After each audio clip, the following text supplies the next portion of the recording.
Now, think of the 90s, think of power, and what do you think? Well, I think of the 3DO system, which, although it says Panasonic here, wasn't conceived by Panasonic. It was actually a specification by the 3DO company, in much the same way as the MSX machines in the 80s, and Panasonic were the first company to jump on the bandwagon with their FZ-1 console, and here it is, looking rather audio hi-fi like.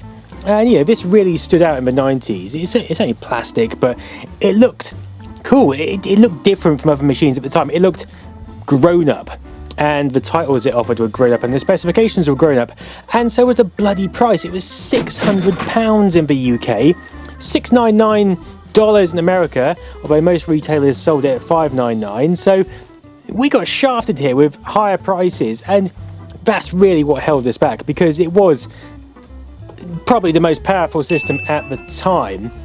It didn't last for long, you know, but this was out at the same time as the Jaguar, and this could do things the Jaguar just couldn't. I mean, some of that is down to the not lazy, but the difficult architecture of the Jaguar made it difficult to make games for it, and this could handle 3D better.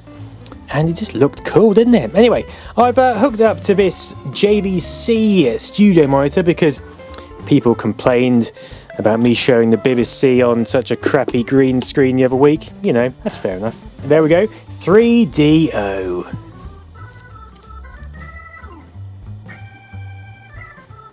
Look at that. And this is the first machine to, you know, come with like an intro like that, really.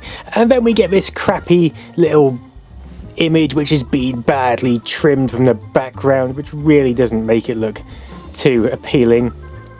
So we get this little introductory animation with the console flying through space towards us at a hefty speed. The graphic gets distorted, it disappears, and then we get something reminiscent of a Windows 95 screensaver, which probably looked quite cool at the time. And, you know, this thing hadn't been seen before on consoles, so I remember booting up consoles like this in the 90s and thinking, my god, look at that, it's an intro animation, it's amazing.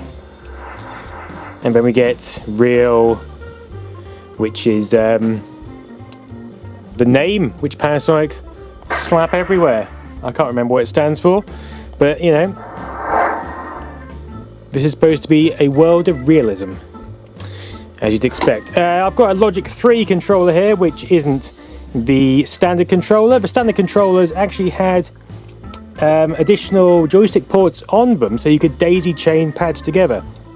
There's only one port on the unit itself, and yeah, you can just keep adding controllers to your heart's content, unless you have a Logic 3 controller, in which case you're flying solo. On the back we have normal sort of sockets, composite, and the power out. There's also an expansion bus, an RF out, and an S-video out, which is lovely to have all those options. We can open the CD bay by pressing this button here, which opens the tray, and then you can close it again. So I better show you some games on this little beast, hadn't I? So we kick off with Doom, and to be fair, it's a bit of a cut down version of Doom. The window is a bit smaller than you'd expect for this hardware. Yeah, it's not great. Space Hulk is not bad. It's a step up from the PC DOS version. Not bad graphics for the system. Oh, look at that guy, he looks all sad. Oh, bless. Need for Speed was one of the early games which really showcased what the system could do. Apart from the title page, it's bloody awful. But yeah, good graphics, and offered realistic car control, as you can see. Night Trap was also on the 3DO. It's a step up from the Mega CD version with more colours, but other than that it's a bag of shite, as you'd expect. And then you get games like this, and when you have a platform which doesn't have quality control on the games, then I'll call you tonight. This is what you get. I'll call you tonight. You can call me anytime. Like I said, you can call me anything. I mean, anytime.